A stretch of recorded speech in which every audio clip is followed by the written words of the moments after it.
आज हम डिस्कस करेंगे डेसिमल रिप्रेजेंटेशन। यानी हमारे जो डेसिमल नंबर है वो हमारे 3 टाइप के होते हैं। Number first terminating decimal, non terminating and repeating decimal, और थर्ड टाइप का होता है नॉन टर्मिनेटिंग। ये एक्चुअल में जब हम नॉर्मली अपनी लाइफ में हमने अभी तक जितने भी डिवाइड किए हैं वो हमें डिवाइड करने में हमें 3 टाइप के डेसिमल श्योर मिलती है। अक्सर कर हम देखते हैं कि कुछ डिवाइड हम करते हैं वो बड़ा अच्छे लगती है, बड़ा इंटरेस्ट आता है, क्योंकि वो लास्ट में जाके फिनिश हो जाती है, यानी रिमाइंडर 0 आ जाएगा। यहाँ पर जैसे कि मैंने ये दिखाया है कि 7/8, यानी 8 का डिवाइड अगर हम 7 से करेंगे तो ये पूरा रिमाइंडर हमारा 0 आ जाएगा, यानी कहेंगे भाई हमारा आंसर आ गया। लेकिन कुछ डिवाइड ऐसे होते हैं, जैसे सपोज 10/3, यानी 10 में अगर मैं 3 का डिवाइड लगाऊंगा तो एक्चुअल में ये खत्म नहीं होता, फिनिश नहीं होता, रिमाइंडर कंटिन्यू बना रहेगा। यानी जैसे यहाँ पर हमारा रिमाइंडर 0 आ गया, तो ये थोड़े से इस टाइप के डिवाइड अच्छे लगते हैं, ये थोड़े से नहीं अच्छे लगते हैं। तीसरी टाइप के डिवाइड में क्या होगा कि यहाँ पर जो हमारा नंबर है वो कंटिन्यू चलता रहेगा, डिवीजन प्रोसेस कभी खत्म नहीं होगा। तो यहाँ हमने देखा कि इस वाले केस में और इस वाले केस में, इन दोनों केसेस में अगर हम ध्यान से देखें तो हमारा डेसिमल नंबर कंटिन्यू आते रहेंगे। अगर इन डेसिमल नंबर को ध्यान से देखा जाए तो ये रिपीट मार रहा है, 3 3 3 3 2 डॉट डॉट 1। इसमें क्या है कि एक्चुअल में नंबर रिपीट मारेगा, लेकिन 1 2 3 4 5 6 यानी 6 डिजिट के बाद ये रिपीट मारेगा। तो इस टाइप के जो डेसिमल होती है इनको एक्चुअल में हम कहते हैं नॉन टर्मिनेटिंग। जिनमें रिमाइंडर 0 आ जाए वो हमारे डेसिमल होती है टर्मिनेटिंग डेसिमल हम।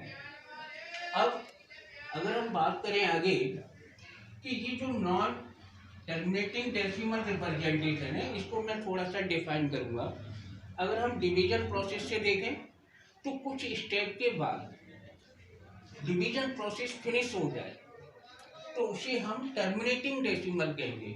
सिंपल सी बात है, रिमाइंडर अगर हमारा 0 आ जाए तो हम उसे टर्मिनेटिंग डेसिमल कहेंगे, इसको हम टर्मिनेटिंग डेसिमल कहेंगे। दूसरा आता है भाई non terminating and repeating. Non terminating and repeating में क्या है कि हमारा रिमाइंडर 0 नहीं आएगा, बट हमारे यहाँ डिजिट जो है वो रिपीट होते रहेंगे।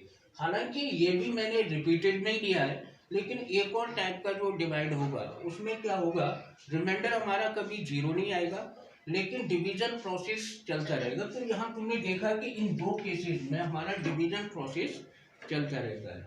इन दोनों केसेस को अगर थोड़ा सा क्लासीफाई करेंगे तो यहाँ पर हम कहेंगे भाई रिपीटेड नंबर आएगा। ये भी मैंने ऐसा डिवाइड लिया है जिसमें रिपीटेड आ रहा है, लेकिन इसको ये मान के चलिए कि एक और टाइप का जो डिवाइड होगा जिसमें डेसिमल है उसमें रिपीटेड नहीं आएगा। पता नहीं क्या है, कंटिन्यू चलता रहेगा, लेकिन डिवीजन प्रोसेस उन दोनों केसेस में फिनिश नहीं होगा। अगर हम हमारे पास ऑलरेडी डेसिमल नंबर दे दिए जाए, सपोज 2.0.234, ये मैंने नंबर दे दिया, तो हम डेसिमल नंबर को देख के भी बता सकते हैं कि number of digit after decimal countable हो, यानी इनको हम काउंट कर सकते हैं 1 2 3, तो ये हमारा टर्मिनेटिव होगा। इसमें अगर डेसिमल नंबर में अपनी तरफ से एग्जांपल ले रहा हूँ 2.252525, तो यहाँ देखा डॉट डॉट डॉट, तो यहाँ पर 252525, यानी ये वाले जो नंबर है ये रिपीट भी हो रही है और ये नंबर ऑफ ये रिपीट भी हो रहे हैं हमारे 252525, और ये अनकाउंटेबल है। तो इसको अगर हम डिफाइन करेंगे तो इसके लिए हम बोलेंगे number of digit after decimal are uncountable. Number of digit after decimal are uncountable but repeated. इसको शॉर्ट फॉर्म में लिखा जाएगा 2.25 के बाद का साइन। ये जिन डिजिट पर बार का साइन लगा दिया जाता है वो हमारे रिपीटेड नंबर होंगे। और एक चीज़ ध्यान रखिएगा, ये बार का साइन हमेशा आफ्टर डेसिमल लगेगा। इसी नंबर को हम इस फॉर्म में लिख सकते हैं। मैं अपनी तरफ से एक और नंबर ले रहा हूँ, सपोज 1.37, और ये 37 पे मैंने सपोज बार लगा दिया, तो इस डेसिमल को हम कहेंगे नॉन टर्मिनेटिंग। नॉन टर्मिनेटिंग इसलिए है कि इसका डिवीजन प्रोसेस खत्म नहीं हुआ है। एंड रिपीटिंग, रिपीटिंग इसलिए कहा जाएगा क्योंकि 3 और 7 पे बार का साइन लगा हुआ है। अगर इसको एक्सपेंडेड फॉर्म में लिखा जाएगा तो लिखेंगे 1.37 37 37 और डॉट डॉट। डॉट डॉट का मतलब आ जाएगा नॉन टर्मिनेटिंग, यानी अनकाउंटेबल डेसिमल। इसके बाद सीधे सीधे बात करते हैं नॉन टर्मिनेटिंग। नॉन टर्मिनेटिंग में क्या होगा, आप number of digit after decimal are uncountable but not repeated. इसमें अनकाउंटेबल होंगे और रिपीट नहीं होंगे। जैसे फॉर एग्जांपल 1.3, अब लिखने का एक प्रोसेस मैं बता रहा हूँ। ऐसा कोई भी नॉन टर्मिनेटिंग का आएगा तो इसको 1 0 इंक्रीज कर दो, फिर अपनी तरफ से कोई भी नंबर लिखो, 0 बढ़ाते चले जाओ, फिर कोई भी नंबर लिखो, फिर 0 बढ़ा दो, फिर कोई भी नंबर लिखो, फिर 0 बढ़ा दो। जैसे यहाँ पर मैंने 1 0 लिया, 2 0 ले लो, 3 0, 4 0, कोई भी नंबर ले लो और डॉट डॉट लगा दो। तो इस तरह का जो नंबर होता है ये हमारा नॉन टर्मिनेटिंग। एक बार मैं फिर इसको डेसिमल नंबर से बता दूं। टर्मिनेटिंग में क्या होगा कि कोई भी डेसिमल नंबर तुमको दिया जाएगा तो number of digit after decimal are countable. Countable कहते हैं जिनको हम काउंट कर सकते हैं, गिन सकते हैं, ठीक है। नॉन टर्मिनेटिंग एंड रिपीटिंग, इसमें क्या होगा, number of digit after decimal are uncountable and repeated यानी रिपीटेड भी होगा। और इसमें क्या है, नंबर ऑफ डिजिट, देखिए भाई इसके बाद डेसिमल के बाद के जो नंबर हैं वो अनकाउंटेबल हैं, हम इनको काउंट नहीं कर सकते और रिपीट भी नहीं हो रहे हैं, इसलिए इसको नॉन टर्मिनेटिंग कहा जाएगा। इसके बाद यहाँ पर मैं आगे और चलूँगा। एक क्वेश्चन आता है, अभी तो हमने डिवाइड करके भी हम बता सकते हैं कि ये टर्मिनेटिंग है, नॉन टर्मिनेटिंग है, रिपीटिंग है या ओनली नॉन टर्मिनेटिंग है। अभी क्वेश्चन आता है कि विदाउट एक्चुअल डिवीजन, अब आपको बिना डिवाइड किए हुए बताना है कि ये टर्मिनेटिंग होगा।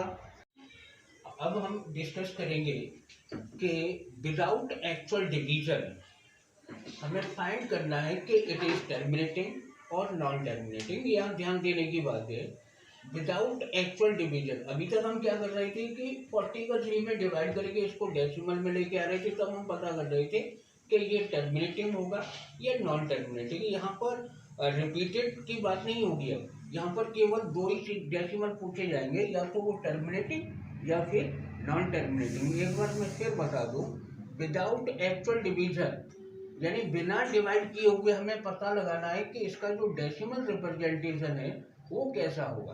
तो कोई भी हमारा रेशनल नंबर है, सपोज मैंने यहाँ पर लिए है रेशनल नंबर 3/40, 11/24, 7/20। तो अगर इनके डिनोमिनेटर, यहाँ ध्यान देना, एक और बात मेन पॉइंट है कि मैंने यहाँ पे लिखा है कि in a rational number P/Q where P and Q have no common factor, यानी हमें ये देख लेना चाहिए कि P और Q का कोई भी कॉमन फैक्टर नहीं होना चाहिए। सपोज मैं बता रहा हूँ कि किस तरीके से कॉमन फैक्टर हो सकता है। सपोज 14/30 लिखा हुआ है, तो यहाँ देखा जाए तो यहाँ पर कॉमन फैक्टर 2 आ रहा है, क्योंकि 2 से ये भी डिवाइड हो रहा है, 2 से ये भी डिवाइड हो रहा है। सिंपल लैंग्वेज में ऐसे समझिए कि रेशनल नंबर हमारा सिंपलेस्ट फॉर्म में होना चाहिए। जैसे कि 3/40 ये किसी भी नंबर से कैंसिल नहीं होगा, इसका मतलब है इसका कोई भी कॉमन फैक्टर नहीं है। 11/24 ये भी हमारा किसी से भी सिंप्लीफाई नहीं होगा, यानी ये अपनी सिंपलेस्ट फॉर्म में रखा हुआ है, ये भी हमारा सिंपलेस्ट फॉर्म में रखा हुआ है। समझ में आ गया? यानी हमारा जो रेशनल नंबर है वो अपनी सिंपलेस्ट फॉर्म में होना चाहिए। इसका मतलब यही है कि हैव नो कॉमन फैक्टर। ठीक है, हमारे पास 3/40 आ गए। अब हम देखिए बिना डिवाइड किए हुए कैसे पता लगाएंगे। आगे उन्होंने कहा है कि ये जो डिनोमिनेटर है इसके आप प्राइम फैक्टर करिए, डिनोमिनेटर के प्राइम फैक्टर करिए तो अगर बच्चों को प्राइम फैक्टर करना आता ही होगा, अगर चाहो तो इस तरीके से हम इसके प्राइम फैक्टर कर सकते हैं। 20 यहाँ पर 10 आएगा, 2 5 जा और 5। तो इसके जो प्राइम फैक्टर यानी 3 अपॉन, केवल डिनोमिनेटर के प्राइम फैक्टर करेंगे और डिनोमिनेटर के प्राइम फैक्टर इसको मैं पावर में लिखूंगा। देखिए 2 पे पावर 3 मल्टीप्लाई 5। यहाँ पर ऐसे ही मैं इसके फैक्टर करूंगा तो ये हो जाएगा 2 पे पावर 3 मल्टीप्लाई 3 और इसी टाइप से 7 अपॉन 20 के फैक्टर होंगे 2 पे पावर 2 मल्टीप्लाई 5। अब मैंने यहाँ पर ये इसको एक तरह से इम्पोर्टेंट नोट मान के चलिए। मैंने कहा था हम प्राइम फैक्टर क्यू पे करेंगे और वो प्राइम फैक्टर क्यू जो है वो 2 एंड 5, या तो 2 और 5 दोनों में आना चाहिए या फिर ओनली 2 के प्राइम फैक्टर होने चाहिए या फिर ओनली 5। बड़ा सिंपल बात है कि डिनोमिनेटर में 2 और 5 के अदर कोई भी नंबर नहीं होना चाहिए। अगर हम यहाँ की बात करें तो ये वाला केस इसमें आ गया कि 2 एंड 5 बोथ यस, तो ये हमारा टर्मिनेटिंग हो जाएगा।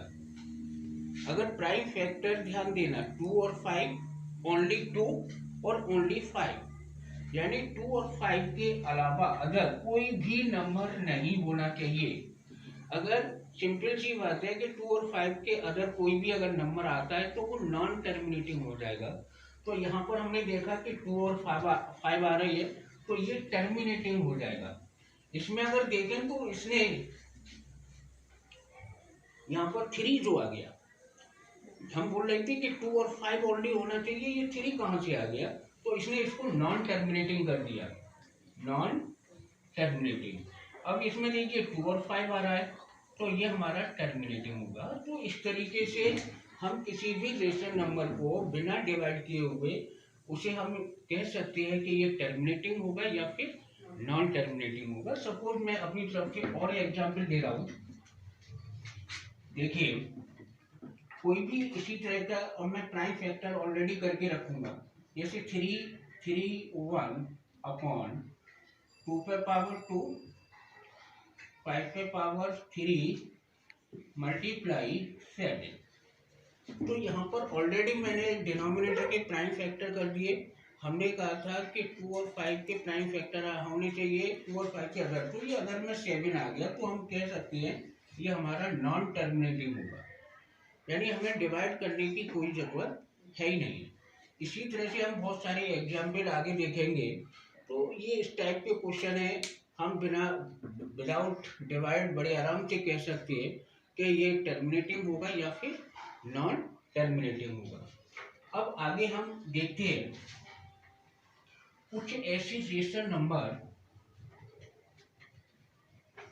जो रिपीटेड होते हैं, डेसिमल नंबर जो रिपीटेड होते हैं और उसको p अपॉन क्यू की फॉर्म में चेंज करना। जैसे 0.235 समझ में आ गया होगा, पीछे भी मैंने बताया था, इस पर मैंने बार का साइन लगा दिया, ठीक है। तो ये से हमें p अपॉन क्यू की फॉर्म में चेंज करना है, यानी रेशनल नंबर की फॉर्म में चेंज करना है।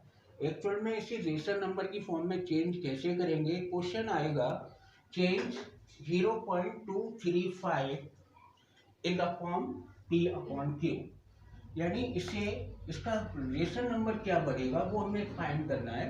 तो इसके लिए हम करते क्या है, लेट x इक्वल टू 0.235, इस पर बार का साइन लगा दो। इसी को अगले स्टेप में क्या करेंगे, पिछले वाले वीडियो में मैंने बताया था कि इस यहाँ जो बार का साइन लगा होता है उसको रिपीटेड कर सकते हैं। तो ये हो जाएगा 0.235 एक साथ रिपीट हो रहा है, फिर आएगा 235 और ये डॉट डॉट लगा दो और इसे इक्वेशन नंबर फर्स्ट लगाए। जितने डिजिट पे बार का साइन है उतने ही 1 पर 0 का मल्टीप्लाई करके है। सपोज यहाँ पर 1 2 3, तो इसका मतलब है 1 पे 3 0 का मल्टीप्लाई करा है, तो यहाँ लिखा जाएगा multiple y 1000 on both side, यानी ये लेफ्ट हैंड है और ये हमारा राइट हैंड है, यानी 1000 का हम इससे भी मल्टीप्लाई करेंगे तो ये 1000x हो जाएगा। और ध्यान देना, सभी बच्चे जानते हैं कि डेसिमल नंबर में जब ये 1000 का मल्टीप्लाई होगा तो डेसिमल यहाँ आके मूव कर जाएगा, ये राइट हैंड मूव करेगा। तो ये डेसिमल जब यहाँ आके मूव करेगा तो 235 पॉइंट। अब यहाँ से अच्छी बात है कि हमारा डॉट डॉट लगा हुआ है, तो अपनी मर्जी से रिपीटेड नंबर ये और भी ले सकते हैं और भी ले सकते हैं। लेकिन यहाँ ध्यान देना 1 2 3 4 5 6, तो यहाँ पर भी डेसिमल के बाद 6 डिजिट हो जाए सेम रखती है 1 2 3 4 5 6, और इसके बाद ये डॉट डॉट नंबर लगा दूँ, ये इक्वेशन नंबर 2 आ जाएगा। अब अगले स्टेप में क्या करेंगे, ये जो इक्वेशन नंबर सेकंड है, इस सेकंड इक्वेशन में से फर्स्ट इक्वेशन को सब्ट्रैक्ट करते हैं। यहाँ पर मैं एक और जानकारी दे दूँ, जब भी हम किसी इक्वेशन को सब्ट्रैक्ट करते हैं तो लेफ्ट हैंड को लेफ्ट हैंड से और राइट हैंड को राइट हैंड से सब्ट्रैक्ट किया जाएगा।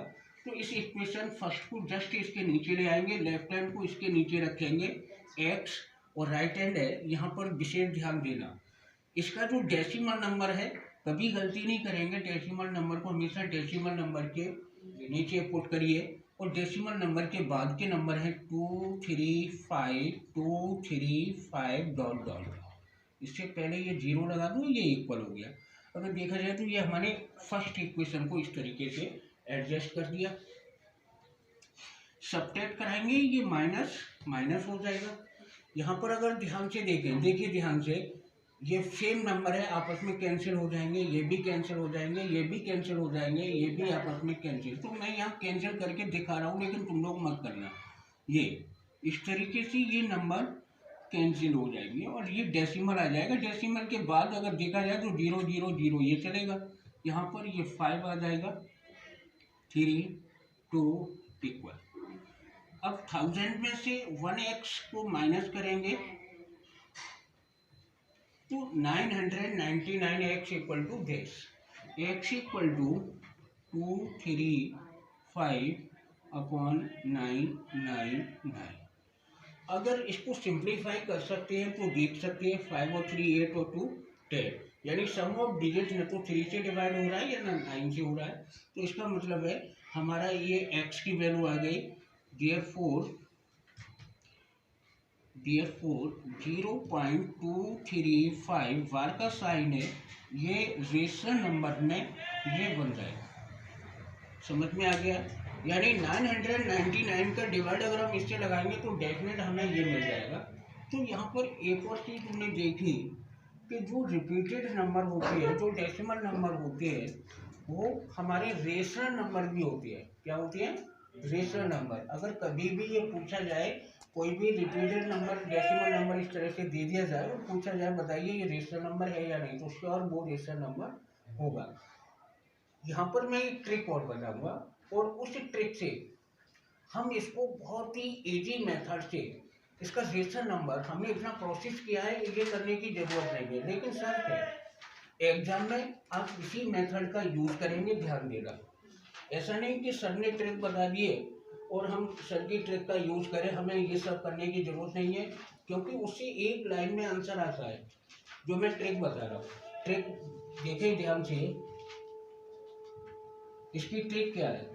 अभी तुमने देखा था कि हमने 0.235 को इतने लंबे प्रोसेस से हमने ये आंसर निकाला, कितनी जल्दी से इसका आंसर आएगा 0.235 वार का साइन।